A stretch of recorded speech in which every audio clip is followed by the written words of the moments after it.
I'm a very lucky guy because back in 2002, I was invited to a wine dinner, and the guest didn't show up until late. Everybody was having a good time, and there was this empty chair sitting next to me, and the guest of honor came in and sat down next to me. And I was surprised to learn that it was Dale Chihuly. And Dale, of course, is a very famous glassblower from the Seattle area and has done numerous works all over the world. And I was fascinated by everything he had to say about glassblowing and how he got his start and how glassblowing had just become his whole life. So I decided, boy, I'd really like to try that. So I took a glassblowing class. And it was kind of interesting because we made a lot of things. We did paperweights, we did some tumblers, some glass flowers, those kinds of things. And I was making a tumbler, and I asked the instructor to flare out the top of the tumbler for me. Well, he did, but he had stuck the shears into the tumbler and pulled it way out, and it flared way too far. And I decided I really didn't like that. I said, let's just keep it and not worry about it.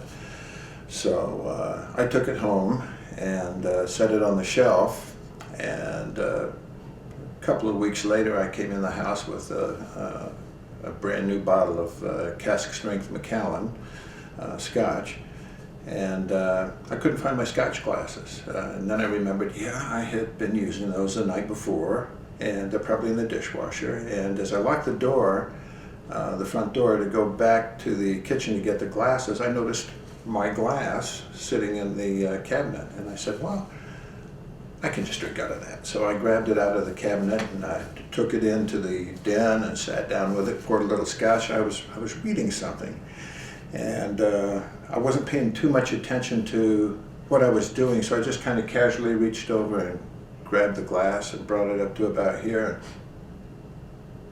What is that? That can't be scotch. So I put the glass back down. I went into the other room where into the kitchen where the dishwasher was, and I got my scotch glass out, cleaned it out real quick, brought it back, set it down, poured some scotch in it, and I sat there for a good half an hour, smelling from one to the other and trying to discern and determine what was the real difference here. And finally, it piqued my interest so much that I just went back and started reading back in my old days of engineering and renewing my knowledge of physics, chemistry, that type of thing. And I discovered that the evaporation process and the shape had everything to do with what this glass was doing. It was actually separating the ethanol from the other odors, so I could smell the odors without the interference of the ethanol on my nose. It was incredible. So 2003, I started working on the reasons and the science behind this thing, and I attempted to write a patent a couple of times and then set it back on the shelf. And Christine came over to the house one day, my business partner, and she says, when are you going to do something about this? You know, we've been drinking out of this crazy little glass for years now, and you keep telling me you're going to do something with it. And I said, well, I'll tell you what, I will if you'll help me.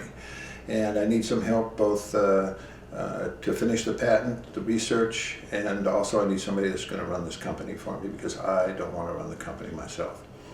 So she agreed to do that, and that was a year and a half ago. Today we have a design patent.